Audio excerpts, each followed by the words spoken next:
जय हिंद, नमस्कार साथियों, आप सभी का स्वागत है बिहार स्पेशल में। अगर हम लोग आज इससे स्टार्ट करने वाले ज्योग्राफी, पहला दिन का चैप्टर जो है भौतिक विभाजन बिहार का, ठीक है। तो इसमें छोटा सा एक टॉपिक है, हम थोड़ा मैप बना करके आपको बता देते हैं। इसमें कुछ कुछ पॉइंट आपको याद रखना है, कल से जो है ज्यादा डाटा वाला क्वेश्चन आएगा, ठीक है। आज हम लोग देख लेते हैं। जैसे मान लीजिए बिहार का भौतिक विभाजन की बात कही गई है, 3 भाग में होता है, पर्वतीय क्षेत्र, मैदानी भाग और आपका पठार। बिहार में ये तीनों चीज देखने के लिए मिलता है हमें। तो जैसे मान लीजिए यहाँ बिहार का मैप हम बनाए हैं, ठीक है। इससे बहुत कुछ आपको समझ में आएगा कि आप देखते होंगे कि पठारी भाग यहाँ पर, मतलब कि पर्वतीय भाग यहाँ पर है, मैदानी भाग ये बीच वाला भाग है और पठारी भाग ये सब है। तो चलिए एक एक करके हम लोग देखते हैं। पर्वतीय तराई क्षेत्र बिहार के उत्तर पश्चिम भाग में हिमालय पर्वत के शिवालिक श्रेणी का भाग है। आपका ऊंचाई, इसका क्षेत्रफल है 942 वर्ग किलोमीटर, विस्तार है पश्चिमी चंपारण में। आपसे यही क्वेश्चन बनेगा कि मतलब किस जिला में जो है पर्वतीय तराई भाग का विस्तार है, तो पश्चिमी चंपारण में।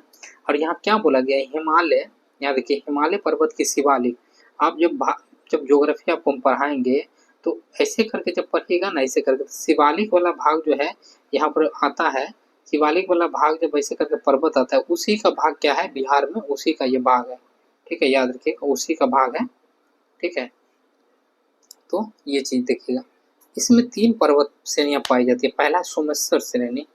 सोमेश्वर श्रेणी क्या है, यहाँ पे जो आप देख सकते हैं तीनों को हम लिखे। सोमेश्वर श्रेणी ऊपर है, दून घाटी नीचे, रामदून घाटी यहाँ पर, तो 3 है। यहाँ पे देखिए सोमेश्वर के बारे में क्या बोला गया है। सोमेश्वर श्रेणी त्रिवेणी संगम पर यह नेपाल और बिहार की सीमा निर्धारण करती है। ऊंचाई 874, बिहार की सबसे ऊंची चोटी। आपको पॉइंट ये याद रखना है, बिहार की सबसे ऊंची चोटी कौन है, तो सोमेश्वर श्रेणी है, ठीक है। कितनी ऊंचाई, 874। बस आपको ऊंचाई याद रखना है, ये वाला पॉइंट। बिहार की सबसे ऊंची चोटी कौन है, सोमेश्वर श्रेणी, ठीक है ना, पश्चिमी चंपारण में। बस दूसरी पॉइंट हम लोग देखते हैं। राम की ऊंचाई इतनी है। दून घाटी सोमेश्वर एवं रामनगर के दून के बीच में है। हरहा हरहा घाटी है। आपसे पूछ देगा जी हरहा घाटी कहाँ पर है, तो आप याद रखिएगा इसको, ठीक है ना, थोड़ा सा याद रखिएगा। चलिए नेक्स्ट बढ़ते हैं। अब हम लोग मैदान के बारे में देखते हैं बिहार का। देखिए मैदान भाग क्या होता है ना, कि जहाँ पे खेती बाड़ी हो। पर्वत पठार तो क्या है कि पर्वत पठार ऊंचाई वाला भाग है, जहाँ पर खेती बाड़ी वो क्या होता है, मैदानी क्षेत्र होता है। जैसे बिहार में कुल भूमि का कितना है, 96% भाग ही मैदान है। उत्तरी गंगा की बात करते हैं, दक्षिणी गंगा की बात करते हैं। यहाँ पे देखिए हम दोनों चीज को आपको समझाएं, इसको पहले समझ लीजिए। जैसे बिहार का मैप है, बिहार से ये गंगा रिवर यहाँ से बह रही है, ठीक है। और गंगा रिवर यदि बह रही है और उधर से आ रही है गंडक रिवर, उधर से आ रहा है घाघरा रिवर उत्तर में, ये कोसी रिवर, ये महानदी रिवर। ये बीच वाला जितने भी भाग आप देख रहे हैं, ये सब क्या है, मैदान है। इधर से आ रही है सोन नदी, ये वाला भाग मैदान है। इधर से आ रही है आपका ऐसे करके और भी नदी आएगा, ये वाला मगध का मैदान है, इधर ये वाला अंग का मैदान है। मतलब बहुत तरह यहाँ पे मैदान, ठीक है। हम लोग एक एक करके देखते हैं। उत्तर के बारे में बात की गई है। उत्तर में देखिए कौन कौन सा हो जाएगा, हम आपको समझाते हैं।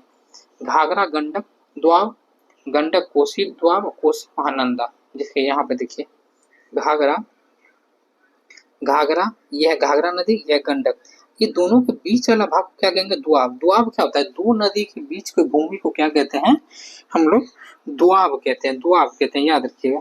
एक ये दुआब हुआ, दूसरा है गंडक कोसी।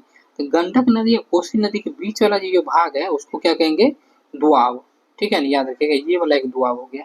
अच्छा, कोसी और महानंदा, कोसी और महानंदा के बीच के जमीन को क्या कहेंगे, दुआब कहेंगे। यही तीनों बातों को यहाँ पे हम क्या किए हैं, यहाँ पे लिखे हुए हैं, ठीक है, याद रखिएगा। यहाँ पे लिखे हुए हैं, दो नदियों के बीच वाली भूमि को दुआब कहते हैं, ठीक है।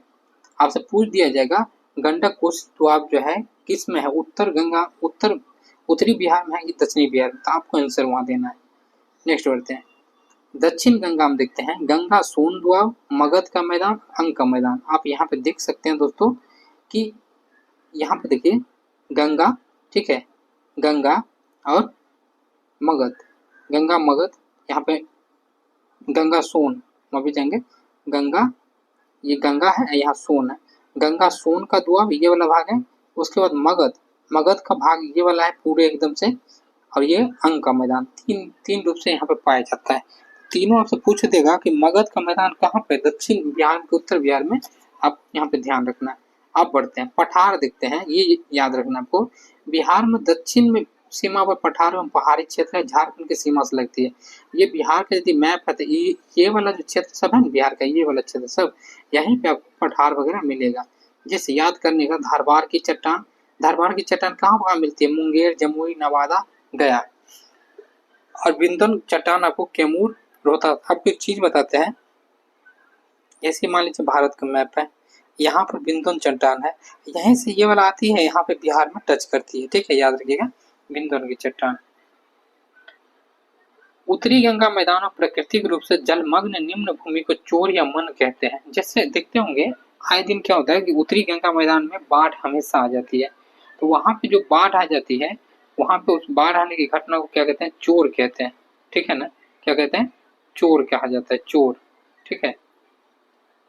धारवाड़ वाली चीजें देखते हैं, देखिए आपसे पूछ दिया जाएगा मुंगेर का जो क्षेत्र है जमुई का, किस काल में इसका निर्माण हुआ था, ठीक है ना, किस काल में इसका निर्माण हुआ था? प्री कैम्ब्रियन काल में हुआ था, ठीक है ना।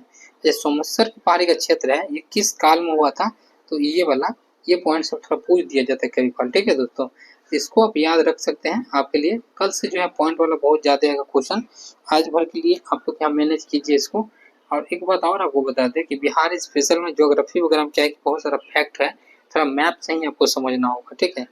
जब तक मैप से नहीं समझिएगा नहीं, यहाँ से क्वेश्चन ऐसे ही बनेगा।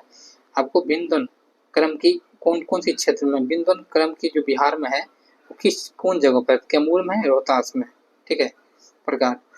अच्छा, टर्सरी कहाँ? सोमेश्वर के क्षेत्र में, पश्चिमी चंपारण में है।